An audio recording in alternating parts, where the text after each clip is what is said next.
everybody take a position and settle in. Yes. Everybody shut up. That means shut up. So we're not rolling right now. God damn it, did I let that do? Did you leave it going? No, I didn't. I touched it. Yeah. I'm an idiot. All right, there we go. Okay, we're rolling again. Now, Lisa, could you talk about houses and other places you've lived after leaving 1308 Revere? When it was time for me to move out of 1308 Revere, I was 21 years old because I really didn't want to go. I mean, some kids want to go, but I had it good here. But my mother couldn't wait for me to go. So she even bought me some furniture so I would go.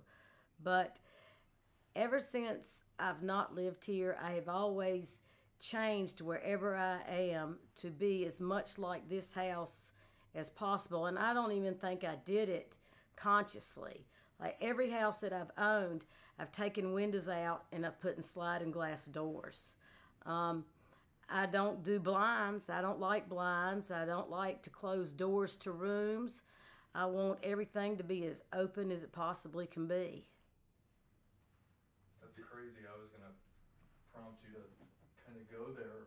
You went there. That's awesome. Do you think that carries over to how you feel about life in general, the openness? Or do you feel like you're an open person? I don't mean an open book by any means, but do you feel like an openness? Is that equated to like you give somebody a chance till they do something to give, not give them a chance? But I mean, is there a certain thing in your life you could equate to that sort of growing up with like that, or how you've adapted? As a person, I think that I don't know if my mom and dad really molded me this way. Maybe they did, because I know I'm a very sensitive person and I care very deeply, which sometimes is a curse, because if you care, that means you get hurt. But I don't judge people. I love everyone, but it's kind of in a crazy way, because if you're a judgmental person and I see you as a judgmental person, then I'm probably not going to be that nice to you. It's kind of like I feel like I have to take up for people. And like I've said, I think I might come over as a bully sometime, but it's always me bullying the bully, because I just think that everybody should be accepted. And maybe with my hand being the way it was, that kind of amplified it a little bit. But I think that everybody is supposed to be different.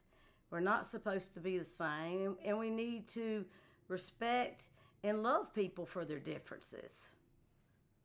And I'm not trying to attribute that to this house or anything, but that growing up in this house, that was some of your mom's doing, right? Your mom and your dad, but he was the quiet one. Your mom was the one maybe got you into that, or moved you in that way, or not? Mama, she was a lot more vocal in everything, but Daddy was the same. He loved everybody. He didn't judge people for their lifestyle. He definitely didn't judge people for their economic status. I mean, Daddy was the most humble man I ever known. I know that he made good money. We never talked about money. Money was not something that we were to talk about. We were told it was very tacky to talk about money. And I know we didn't have a color TV, and we never had air conditioning. But I do know that my father was very generous in giving to whatever his cause was, because, I mean, all the sculptures he made went to Habitat for Humanity. He was part of the Samaritan's Ministry. He was part of the Civil Rights Movement, not just the Civil Rights, the Equal Rights Movement. So Daddy was just the same. He was just a lot quieter about it. I figured that much because they're compatible, but also, would you call yourself a mom? 1 second. Don't answer that. Hold that thought. I'm sorry. I'm fighting, trying to win. Fighting the light. Lighting the night. Charge of the light brigade.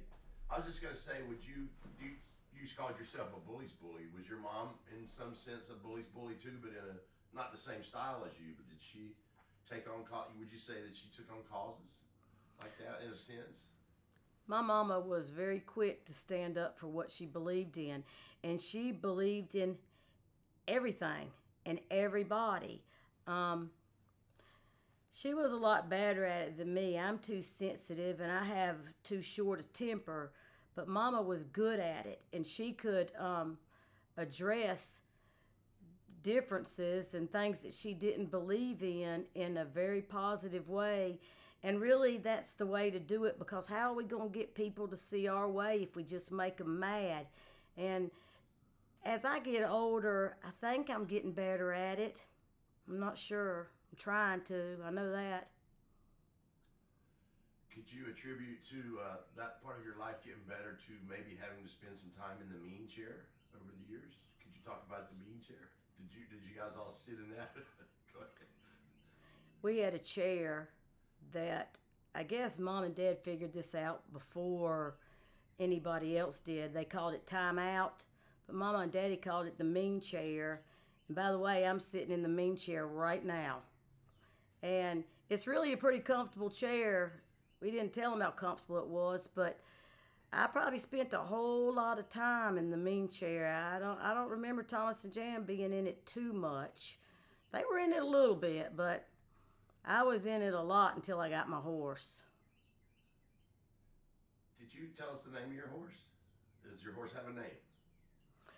That day we went and got my horse. We got a horse that had 4 white stockings and a blaze, and her name was Sugarfoot. And we kept Sugarfoot for about 2 years. And then she was a small horse, and at that time I decided I wanted a big horse. So we traded Sugarfoot for another horse named Golden Nugget, who was a really cool horse. He was a Palomino, and I kept him, I don't know, it could have been as long as 8 years. And then I ended up trading him, which I regret. I missed him, for a little quarter horse again named Raina, and I kept her for a couple of years, but I always missed the Palomino Nugget, so I think that's kind of when I got out of horses, right about 21 years old. It might have been that I couldn't pay for it. Mom and Daddy were paying for it, and I had to move out. So 21, you had to hit the bricks.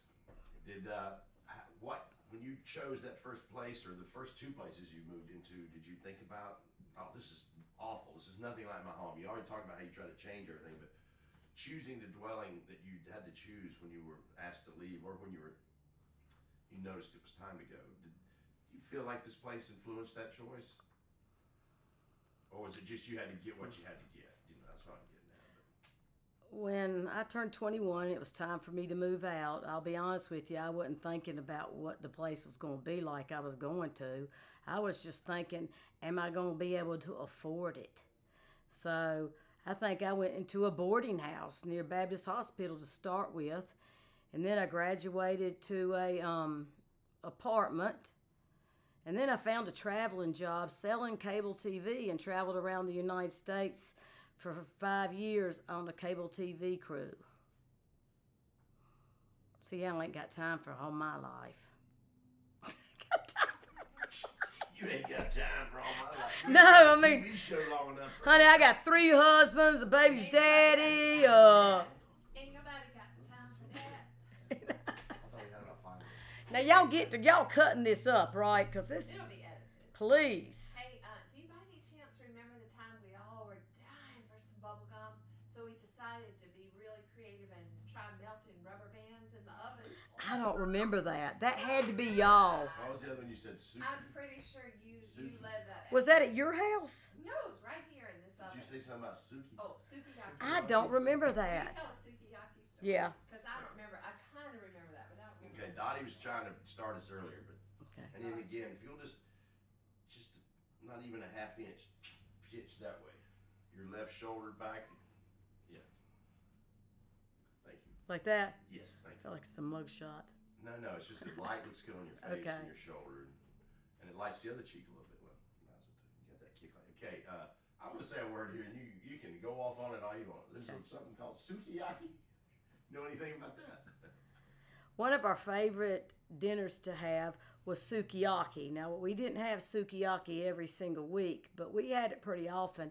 And what that consists of is we had an electric frying pan on the middle of the table, and we would have bean sprouts and green peppers, mushrooms, steak cut up, onions, and some more vegetables would all go into the electric frying pan on the middle of the dining room table. We would then have each our own bowl, and one bowl would have a raw egg in it, and another bowl would have rice in it. Well, one night, Jan was the hopper. And of course, to have an electric frying pan, you got to have it plugged up. And we had extension cord too. So Jan was going to the kitchen to get whatever it was somebody wanted. And when she came back to the table, she tripped over the extension cord, and the whole frying pan went flying off of the table onto the floor, and sukiyaki went everywhere. It was funny, but poor Jan cried and cried, and it seems to me, we just scooped it back up and put it in the frying pan and commenced to eating again.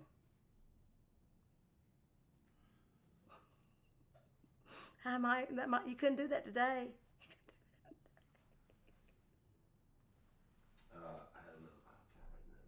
Should that segue into how clean this house always Oh, looks? I had to say, speaking of, and finding an extension cord, I've noticed that as we run our lights and our gear, there's a limited amount of outlets here. How did your electricity needs come into focus as you got older, or as you grew up here? Was that ever anything, or you had enough? You mean limited? Well, I mean, there's like one or two in each room, but it seems like, it seems a bit limited, but that doesn't mean you guys didn't get by with limited electricity. But was that ever something you had to deal with as you got older, or growing up here? In the house, we really had what we needed wherever we needed it. We had a good stereo that played really good, and we had a TV, and whatever we needed was accessible to us, so we didn't have to add anything to have fun in this house. It was all there. So the electricity was balanced. Okay, excellent. I'm just wondering if it was something y'all had to do. If the hair dryer was on, if the hair dryer was on, you had to turn there. Now, Jan could probably tell you more about that, but no, I think that you know what? Daddy knew what he was doing, and we didn't have a lot of outlets, but they were exactly where they needed to be. My father knew exactly what he was doing, and when he designed a house, he absolutely crossed every bridge, from electrical outlets to the way you stand at the sink, the doors, the steps, the railing, everything was thought about.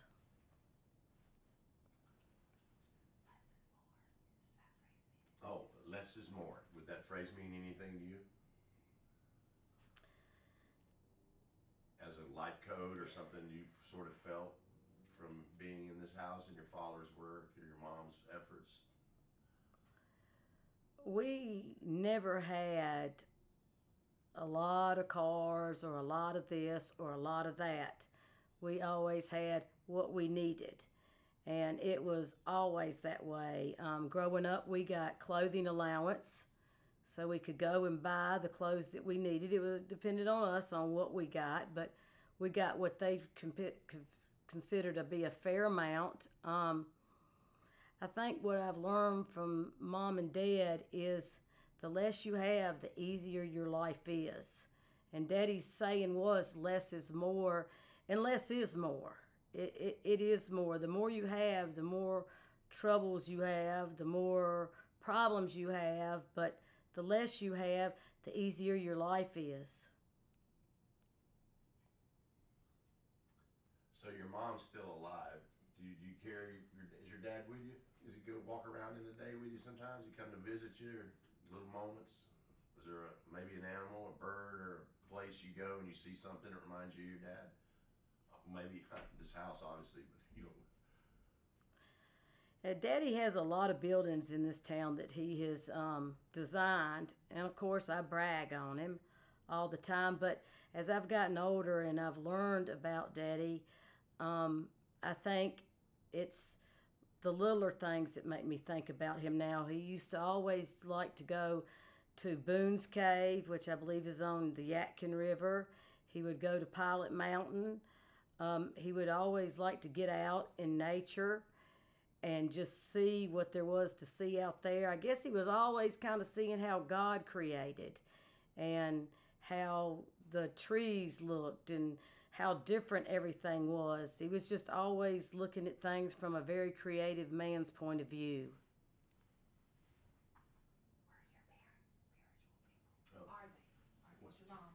Are your mother and father spiritual people? Were they spiritual? And How do I say that? yeah, I know. Because see, I don't want to make anybody upset, but here's Mama. You know, I can get deep into this. I can get deep into Mama is a very religious woman who knows the Bible so well. But at the same time, I don't want to put words in her mouth, but it's like sometimes quotes out of the Bible are used to make people uncomfortable in life or make people feel like they're wrong. And Mom and Dad never did anything like that. They always made it known that everybody had the right to be who they want to be, and being good to each other and love is the most important thing. So I don't know how to talk about religion because I mean... Say they thought Christianity was the only religion that they God didn't. would honor. Say a little something about that because I love that about Donnie was Let me wanting to bring up the fact about Christianity in your parents' life since your mom was a Bible person. Powerful. They're spiritually spirituality is powerful. I just don't want anybody to get pissed off at them because I was raised. It was never told to me this way, but it was very obvious that my parents were Christians, but I never felt like any other religion was wrong. And in my opinion, there's not a wrong religion when it's a religion about love and about caring for each other. And that's just the way I feel. And Mom and Dad never really told us that. I know that they both studied religion because I have their books now, and their books are like showing me their life. And they all had books on Islam and Hinduism and Judaism and other religions. They never made me feel like that the only religion was Christianity, although they never told me it was or it wasn't. It's just that goodness and love was always accepted, and I feel like that's the way it is, and I know they felt like that's the way it is. They just didn't want to confuse us. I'm just going to tweak the blind. You can ask a Agree with question. that. Christianity was their spiritual home. I feel the same way you do. It is your mother's spiritual home. And I can talk about when I would, when the Jehovah Witnesses would come to my house, I would call Mama. Yeah, she knew how to talk to them. But I agree. I remember when your mother went to Oxford to study Middle Eastern religions. Yeah. She is so open-minded and doesn't judge anyone and believes if this is your God, then that's right for you. Right. You're going to hell. I love that. I mean, love and goodness is what matters. True goodness and love. Yep. I call it Jan, I'm sorry, Lisa. Just a little half-inch pitch back to your left. Your shoulder left back and your right knee, just not a shift, but just come center up on me. See This way? No, ma'am, the other way. There you go. Kind of look. See my hand as the rudder? The mean chair's pulling my hair. I don't want you to go far. Oh, I know. I just had the mean chair was pulling my hair. Oh, it's pulling here. I got you. Okay, now how am I now? Oh, that white light, yeah, he's in front of it right now. So you want to move the chair The light's back getting you. or forward? An inch? Nah, bad news. You want me to get up? Move your chair back. We could put Herbert over there in front of the light to block it. Stand there like Lurch. I mean, just for a second, we're about to wrap up, don't you think? Have a seat there, my dear. Time's Thank you. moving in that way. Hop on in. Let me focus up now that she's changed her position. You need me to hold a card? Nah, well, I think. Will you look at me right here, Miss Lisa? You got anything else? Gotcha, girl. Okay. All right. It's trying to come back to the house. It's powerful stuff. I like the way you're present. It's really cool to hear. Because we're I know, gonna I enjoy Well, I hope you can fix it so it doesn't sound rambling. Because, I mean, It does- you no, get no, nervous and you kind of stutter, and I'm You not get- the best pronunciations of words You anyway. get nervous, but you're not rambling. You say really succinct things. It's kind of, you know. Well, good. And you got your own personality too, which comes across, and it's really cool. Cool. Whatever. You know. Thanks to Mama and Daddy. Yeah.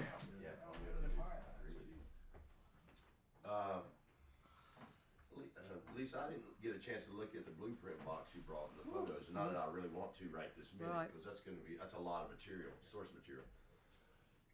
But is there anything in there you would want to talk about? Was there something special in that box, or you just brought a box of leftover stuff? But I didn't know. Man, it's all important. It's all. I don't mean important, but I there's know. something is like you remember when he drew this and you kept it. But if not, that's cool too. Nah, you know, I think it just some of that stuff shows me the person that Daddy was, and I wish that we had known it. I wish he'd have told us how cool he was, but he was so humble. You know, I didn't get to see how cool this man was until he was dead, and I'm going through pictures that, you know, nobody really even wanted. So everything about that, it's just, man, they were too humble. Don't be so humble, people. Kids want to know. So obviously he wasn't a braggart or a man flashed around whatever he had going on. But and you say you didn't realize how cool he was until he was gone. But do you see it in how cool he is in other people because they're not that cool? Yeah. You know what I mean? It's easy to see. Wow, that guy seems like a cool guy, but my dad was cool. This guy's just a poser. I mean, Yeah. you see other people reflecting your father or making you think more about your father because he wouldn't have reacted in such a volatile way or a negative way? I don't think I'll ever be able to meet anybody that's even close to Daddy. He was quiet, but I mean, he talked to us. He talked to us a lot, but when it come to getting out and about, he never bragged about anything he did. He was so humble. And since Mama moved out of this house and I started going through all of her pictures and all of this stuff, I realized how cool they both are and how much stuff my daddy did do. I mean, you know, he started Sika. Now, I can't tell you exactly his part of it, but I know that he felt like that artists in the Southeast needed somewhere to showcase their art. And him and some other local artists, I guess this must have been in the late 50s, started Sika. But you can't find his name anywhere on that. But he did that, and I mean, there's a lot of other things that Mom and Dad both have had their hands in, but you won't find their names in it because they didn't do it to be known. They did it to do stuff for other people. My dad started Sika, and his name's not on it. Sika is a place for artists to go, and it stands for, so can you do it? I can't remember what it stands for. Oh. Southeastern Center for Contemporary Art. South Because your parents are Southeast. super passionate about. Now, didn't Daddy start that? Mom and Your Daddy mom and start that? dad were amongst the people who founded that museum. Southeastern Center Center. for Contemporary Art. Southeastern Center. So if I screw it up, I can get another chance, right? That's what we're doing right now. Southeastern Center for Contemporary Art. Lots of contemporary art. So your mom supported art, and your father was an artist, and were there other organizations that they were a part of that you remember?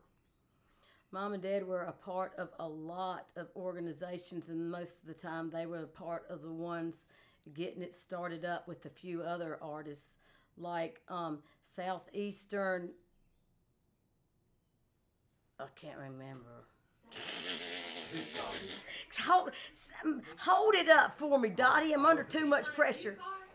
Yeah, there's no way I'm going to be able to say this. Can y'all make her a cue card that he can like hold back there? There's no way I'm going to remember this. Well, you did well. I like the way you stopped. You can call it Sika. You can call You it can just call it Sika. Yeah. You can That's put what everybody- you can put a Yeah. subtitle under it. Yeah. Yeah, that's all good. It does.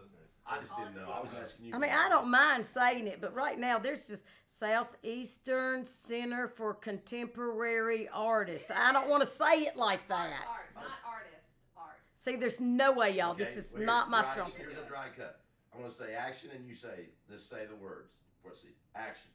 Southeastern Center for Contemporary Artists. How bad did I butcher it? Art, not For art. art.